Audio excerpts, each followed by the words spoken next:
continental para todo el país y el resto del mundo a través de nuestras redes sociales. Saludamos a esta hora al señor doctor José Ruales, ministro de Salud. Ministro, muy buenos días. Gracias por acompañarnos hoy en Caché Noticias y Opinión. Muy buenos días, ¿no? Yo encantado de estar con ustedes en Caché Noticias y poder informar a la ciudadanía sobre temas de salud. En efecto, doctor, ¿cómo está usted? Lo vimos personalmente cuando estuvo acá con nuestra fraterna Huancavilca. Y la, acá todos los días nos llaman, nos escriben y nos dicen, a ver, ¿por qué los medicamentos todavía están escasos en los hospitales del gobierno central? Es más, algunos ya muy finos dicen, ¿cómo se van a gastar tanto dinero en una consulta mientras hace falta los medicamentos en los distintos centros de salud del gobierno? ¿Qué le contesta usted a estos ciudadanos, doctor Ruales? Bueno, en primer lugar, hay que informar que el presupuesto de medicamentos del Ministerio de Salud no se afecta para nada con la consulta popular o con los gastos de la consulta popular, ¿no? Son cosas totalmente diferentes. Nosotros tenemos en este año, por ejemplo, un presupuesto de 336.996.000 dólares para medicamentos y dispositivos médicos, 188 millones en medicamentos y 148 millones en dispositivos. Pero además, como estamos utilizando un mecanismo nuevo, extenso de compra a través de la compra de medicamentos por catálogo electrónico. ¿Qué significa esto? Que los medicamentos a partir del mes de mayo, más o menos, empezamos a incorporar los diversos ítems, lo que llamamos las moléculas de medicamentos, que entran a través de una ficha técnica muy estricta para verificar la calidad, el cumplimiento de los oferentes. Se define un precio y se define una calidad para el cual ya se establece para todo el sector público, no solamente para el Ministerio de Salud, para el IES, de tal manera que ahora los directores de hospitales distritales, etcétera, solamente pueden comprar a ese medicamento, a ese proveedor, lo que ha evitado todo tipo de corrupción o incluso de compra a precios superiores a los precios establecidos. Con eso a nivel del Estado hemos hecho un ahorro, digamos, de 50 millones de dólares en relación al precio referencial, al precio histórico, al precio que se compraba antes o al precio que estaba determinado como base para comprar. Por lo tanto, estamos logrando ahorro que se invierte en más medicamentos, ¿no? Esto nos permite ir subiendo el incremento, el abastecimiento. Miren, en promedio hemos subido de un 49% que teníamos en octubre, nosotros recibimos con alrededor del 52% de abastecimiento. Esto hemos subido 20 puntos, estamos alrededor del 72% de abastecimiento y estamos con un método diferente también porque estos proveedores nos están haciendo las entregas mensuales de medicamentos, de tal manera que nos evitamos problemas de desperdicios, de bodegas, de caducidad de los medicamentos, ¿no?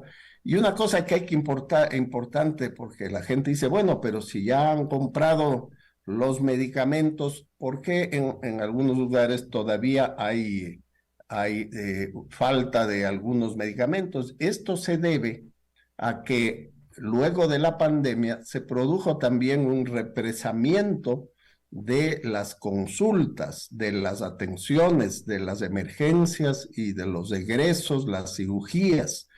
Imagínense que en octubre del 2020 o en septiembre del 2020, digamos, hace 2 años, se atendían 2.300.000 atenciones mensuales en el Ministerio de Salud. En todo el año se atendieron 31 millones de atenciones el 2020.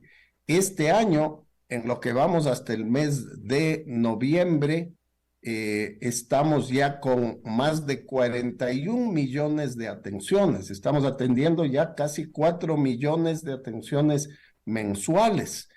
Esas 4 millones de atenciones mensuales tienen en promedio 3 medicamentos, ¿no? Es decir, que tienen que emitirse alrededor de 12 millones de recetas mensuales. Ese incremento de la atención hace que el nivel de medicamentos, que si bien ya ha subido, todavía se mantenga estable. Es decir, casi todo lo que se compra en el mes sale en el mes por la cantidad, por el incremento de la atención. De esas, por ejemplo, cada mes 50,000 son cirugías, cesáreas, egresos.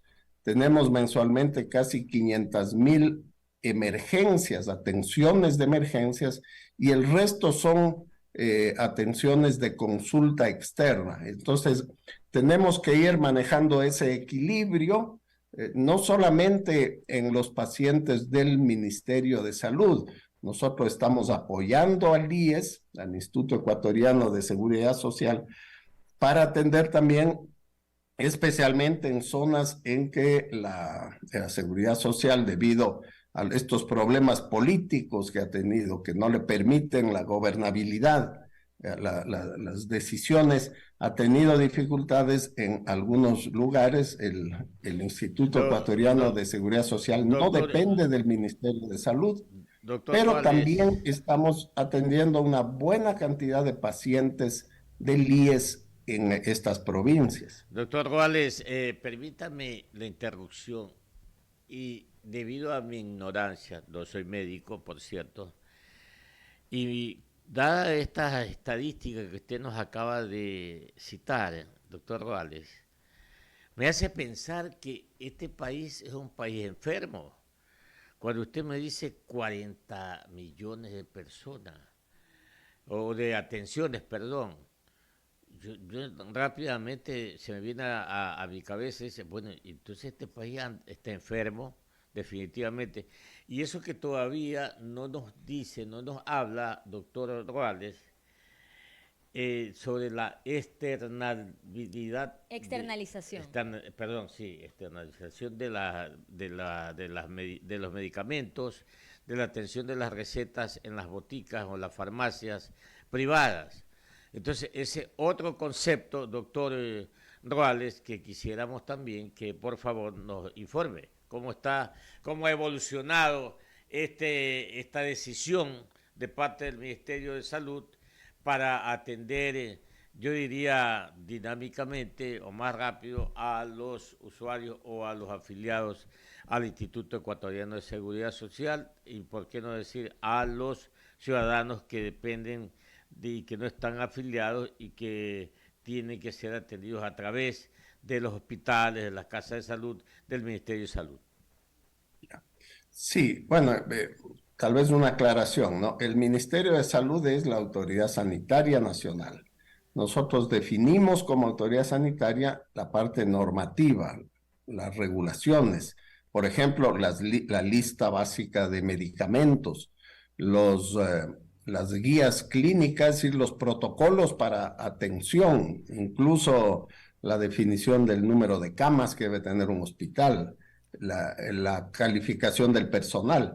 Pero nosotros no administramos ni gestionamos los recursos, ni los hospitales, ni las farmacias del IES, del Instituto Ecuatoriano de Seguridad Social, ni del Instituto de las Fuerzas Armadas, ni de la Policía. Es decir, tenemos una función regulatoria, no administrativa. Nosotros como ministerio solamente administramos, y puedo dar fe, de la red de servicios del ministerio, es decir, los hospitales y centros de salud públicos que son regentados por el ministerio. En respecto a la primera pregunta, usted dice, bueno, entonces somos una sociedad enferma porque tenemos 40 millones de atenciones. Esto es lo que a nivel internacional se espera de un sistema de salud que está respondiendo a problemas de salud que todavía no ha logrado programas preventivos, programas que eviten las complicaciones de la enfermedad o que muchas veces las enfermedades aparezcan ya más tardíamente. Es decir, estamos con un promedio de 2.2 consultas por habitante año, ¿no? Quiere decir que cada persona del país en promedio recibe dos consultas y media, ¿no? Esto, si usted toma en cuenta los niños, las embarazadas, que deben recibir al menos 5 consultas, los adultos mayores que deberían ir por lo menos una vez al año al médico, más en temas preventivos, más las consultas de morbilidad de enfermedad. Entonces, no es un parámetro muy alto, ¿no? Estamos más o menos en el promedio mundial de lo que se considera el número de atenciones por habitante. A estos, lógicamente, tenemos que sumar la población que se ha atendido en el Seguro Social y que se ha atendido en las otras entidades, incluyendo el sector privado, que son los registros que nosotros mantenemos del resto de población, ¿sí? Claro. ¿Ya? Sí, está muy claro su explicación, doctor Ruales. Es el Instituto Ecuatoriano de Seguridad Social que le toca el tema de la externalización. No, no, No, no, no. no. Eso Eso no es también se así. lleva al ministerio, al IES, pero lo ejecuta el Ministerio de Salud. Ministro, buenos Buenos días días, nuevamente. Johanita. El tema de externalización se maneja en todos los Ajá. sistemas, ¿no? Muy bien. Todos las estrategias del sector público se definen en el Ministerio de Salud y se articulan en el Gabinete Sectorial de Salud. Entonces, proyectos que en este momento tenemos como la externalización de farmacias, la ampliación para la oferta de trasplantes en el país, trasplantes renales, hepáticos, de córnea, por ejemplo, que esto se hace a nivel de todas las entidades en su conjunto. El tema de, por ejemplo, coordinar las necesidades de ambulancias para poder dar atención prehospitalaria es un análisis que hacemos en conjunto, ¿no? El Seguro Social, el 911, los bomberos, junto con el Ministerio de Salud y todos, y se determinan entonces las necesidades y los lineamientos, ¿no? Entonces, los lineamientos, los proyectos y las políticas de salud las formula el Ministerio de Salud y la Vicepresidencia de la República en un gabinete donde están no solamente las instituciones de salud, sino quienes aportan los recursos, ¿no? El Ministerio de Economía y Finanzas, quienes construyen los hospitales, como el Ministerio de Obras Públicas, o donde está también el servicio de compras públicas, porque es a través del cual se compran los medicamentos. Entonces, los programas, la dotación y la gestión de todo el sistema es una forma articulada y coordinada. Pero luego, cada subsistema, el Ministerio de Salud, el IES, la Sanidad Militar, etcétera, es responsable de la administración de sus fondos y de la atención de sus propios usuarios o pacientes. Precisamente yo le iba a consultar, pero usted lo acaba de decir. El presidente de este gabinete de salud es el señor vicepresidente de la República, tengo entendido, y usted confírmelo, doctor José Ruales. Sí, en efecto, el presidente del Gabinete de Salud, que tiene esa función de coordinar las políticas públicas de salud a nivel nacional, es el doctor Alfredo Borrero, vicepresidente de la República, ¿no? Y él es el que un poco recibe los avances, los informes. Cada entidad tiene su responsabilidad sobre su población. Y además del Ministerio de Salud, tenemos la responsabilidad de la formulación de los proyectos, las normas, las regulaciones para que esto se lleve adelante. Ministro, desde que inició este plan de medicina cerca, ¿cuántas medicinas, cuántos medicamentos, cuántas recetas electrónicas se han emitido y en cuántos hospitales ya está funcionando? Ya, el plan de medicina cerca está en este momento funcionando ya en 3 fases, ¿no? La primera fase que empezamos como pruebas en los hospitales más complejos, más grandes, que fueron el Abel Gilbert Pontón en Guayaquil, el Eugenio Espejo en Quito, el Hospital de Portoviejo, el Monte Sinaí en Guayaquil, el Pablo Arturo Suárez en Quito y el Vicente Corral Moscoso en Cuenca. En estos primeros hospitales de la fase 1 hemos avanzado ya con más de 140,000 recetas emitidas. Y luego empezamos una fase 2 con hospitales que tienen un poco menos de complejidad, como el Alfredo Noboa Montenegro en Guaranda, el Hospital Guasmosur, el León Becerra de Machala, el Liborio Panchana, el Matilde y Largo de Prócer en Guayaquil y el Francisco Icaza Bustamante, ¿no? Estos otros tienen ya alrededor de 30,000 y hemos avanzado después a una siguiente fase que estamos avanzando, para lo cual hemos firmado recientemente unos nuevos convenios para ir ajustando el programa en todos los hospitales que entraron y los nuevos, ¿no? Los nuevos, con lo cual terminamos la fase 2 esta semana, son el Hospital Pediátrico Baco Ortiz, el Hospital de Playas, el Hospital Isidro Ayora de Loja, el Hospital Luz Elena Arizmendi, que es la maternidad del sur de Quito, el Hospital de Riobamba y el Teófilo Dávila de Machala.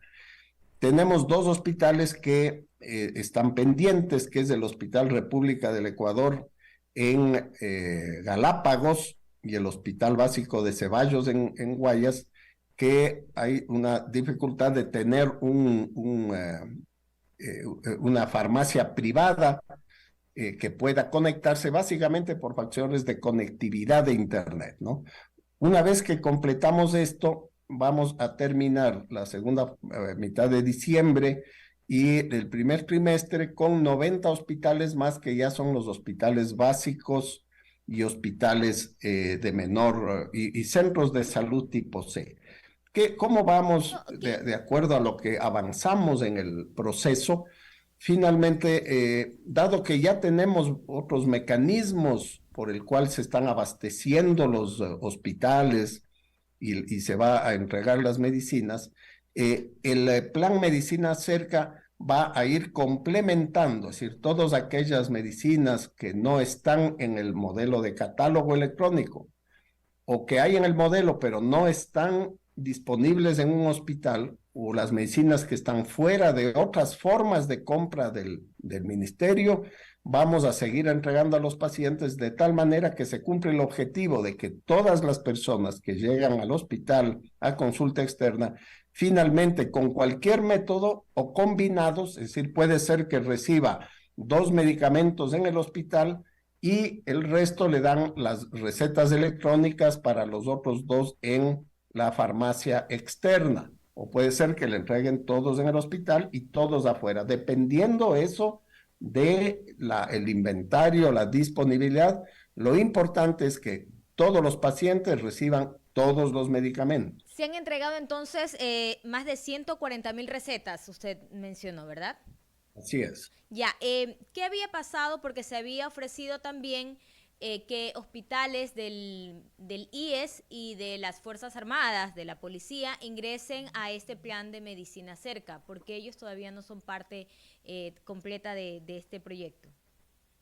Sí, el IES está trabajando, eso nos han informado en el gabinete, que ellos tienen ya listo el proceso para iniciar, pero tienen ahorita un problema legal, ¿no? Que hay algunos jueces que les han suspendido la gestión de su consejo directivo, ¿sí? Recuerden que estaba en cambio el consejo directivo, tiene una sentencia por las cuales no pueden sesionar, y el consejo directivo del IES es el que aprueba todo el presupuesto, los cambios. Ya habían iniciado incluso con varios medicamentos en el Hospital Carlos Andrade Marín en Quito, pero la sentencia de los jueces por el problema de la designación de los delegados de los trabajadores al consejo directivo está en estas fases judiciales y ellos no pueden tomar decisiones de lo que nos han informado para firmar contratos, para hacer convenios, etcétera,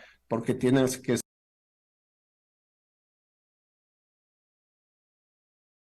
aprobados por ese consejo directivo, es decir, los jueces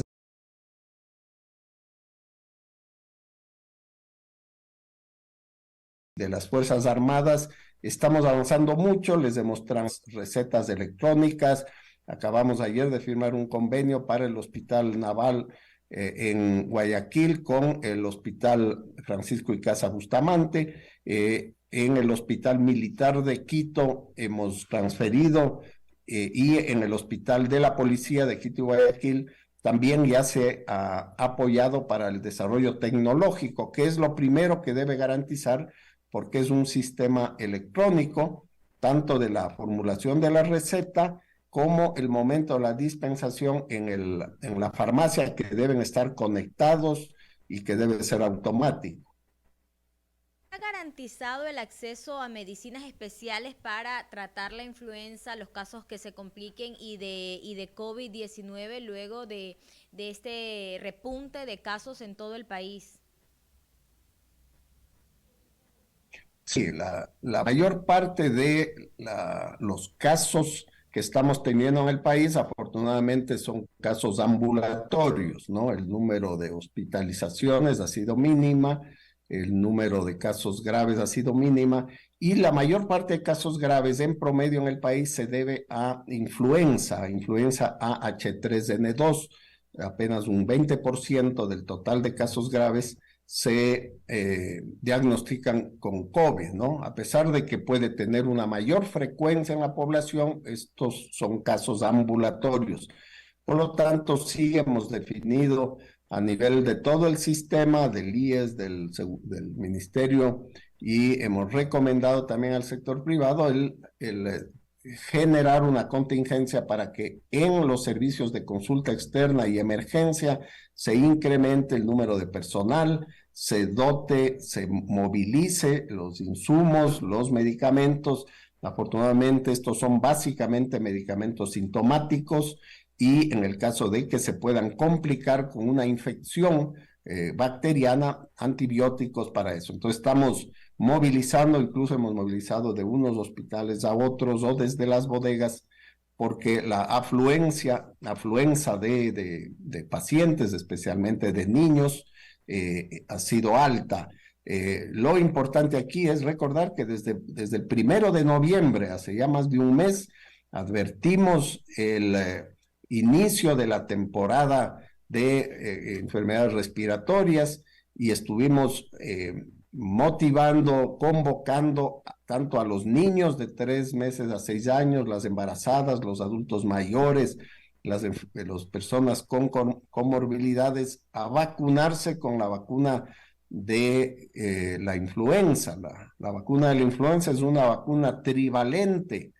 Tiene 3 tipos de virus, el AH3N2, que es el que más circula y el que puede hacerse más graves.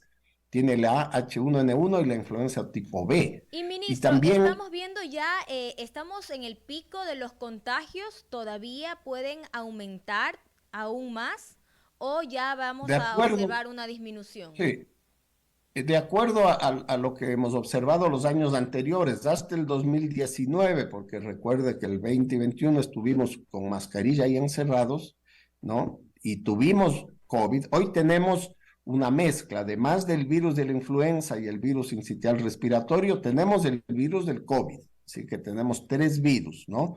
Sabemos cómo se comportan los de la influenza, más o menos aparecen entre noviembre y marzo. Típicamente lo más fuerte es diciembre y enero, por las fiestas navideñas, las aglomeraciones, las familias están reunidas, y por lo tanto hay que mantenerse con protección, con mascarilla en lo posible.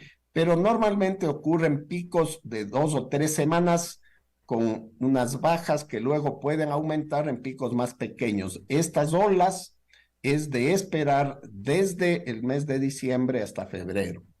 Nosotros, una vez que analicemos el avance por provincias, cómo está, daremos nuevas instrucciones. Lo importante es que la población recuerde, porque ya nos olvidamos, deja de haber contagio y nos olvidamos que la protección para nosotros, para nuestra familia, para no contaminar al resto de gente, es el uso de la mascarilla.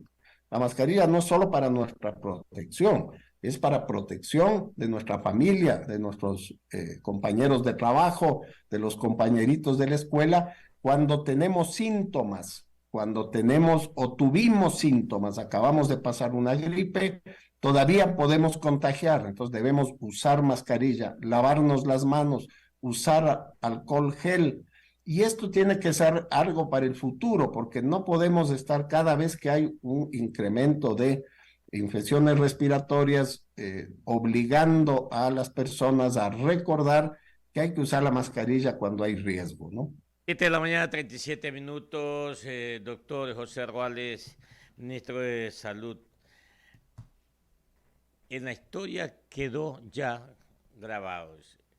Aquí en Durán inauguró el ministro de Salud, José Ruales, este hospital. En Bahía de Caracas, igual dice la historia, aquí estuvo el ministro José Ruales, inauguró el hospital aquí en la ciudad de Bahía de Caracas.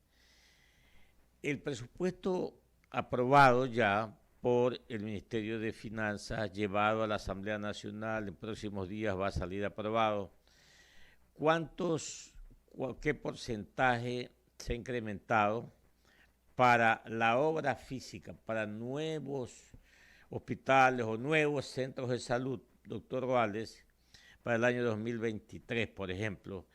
Y en el monto total, este presupuesto, ¿en qué porcentaje ha aumentado en relación al del año 2021 y de este mismo año 2022 y de lo que será el año 2023?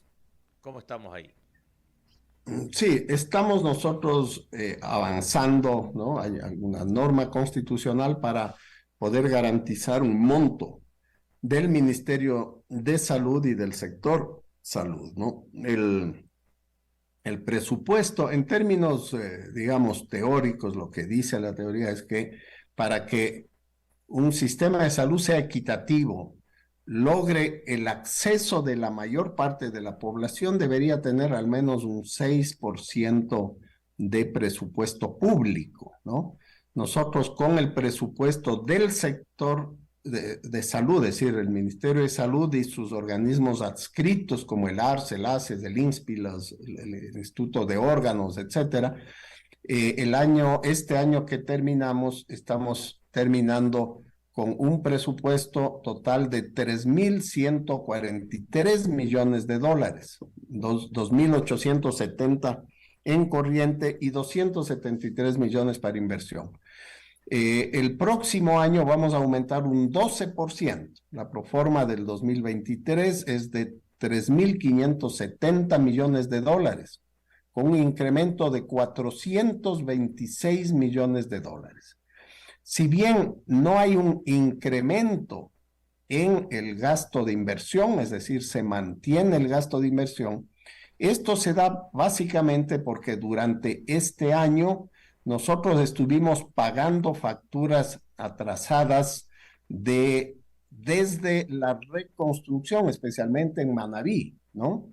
Eran gastos que estaban de facturas, de deudas previas, ¿no? Y para este año nosotros tenemos en obra pública, digamos, comparado con el año 2022 al 2023, vamos a pasar con una variación de 5.53%. Hemos pasado de el 20% del presupuesto del 2022 al 25.6% en el 2023. Es decir, tenemos un aumento en obra de 5.53% para este año, y eso se va a reflejar no tanto en grandes obras. Sí, vamos a avanzar, estamos entregando, así como en Durán, por partes, ¿no? Para el conocimiento de la población. Durante este mes, el 1 de diciembre, ya incorporamos 370 personas adicionales a Durán y estas ya empiezan a trabajar a partir de esta semana, una vez que ha terminado su entrenamiento, y empezamos a abrir los servicios quirúrgicos, los de hospitalización, las camas, etcétera. Y la próxima semana, el señor presidente, a pesar de que ya lo pusimos a funcionar el 4 de diciembre, el señor presidente inaugurará el hospital de Bahía, ¿no? Nosotros primero los ponemos a funcionar y después los ponemos lo estamos inaugurando, ¿no? Recibimos el 30 de este mes y de parte del Ministerio de Obras Públicas el hospital de Manta, y tenemos ya la previsión hasta abril de por fin terminar el hospital de Pedernales. La mayor parte de inversión del próximo año, sin embargo, estamos destinando a rehabilitar, reconstruir, construir, repotenciar y equipar alrededor de 1,720 centros de salud a nivel nacional que han estado en situación de deterioro, ¿no?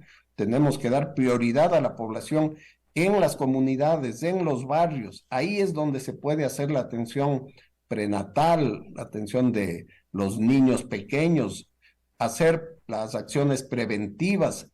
Si los centros de salud pequeños tienen un ecógrafo, tienen un equipo adecuado, de laboratorio, por ejemplo, que les estamos dotando, vamos a evitar derivarlos, tener que llegar a los hospitales para temas de salud que se pueden solucionar localmente. Y además complementaremos con la dotación de especialistas y profesionales en los centros de salud. Entonces, este año se va a ver una gran inversión hacia lo que llamamos el primer nivel de atención. Queremos que funcione, que tengan los equipos y que tengan la calidad.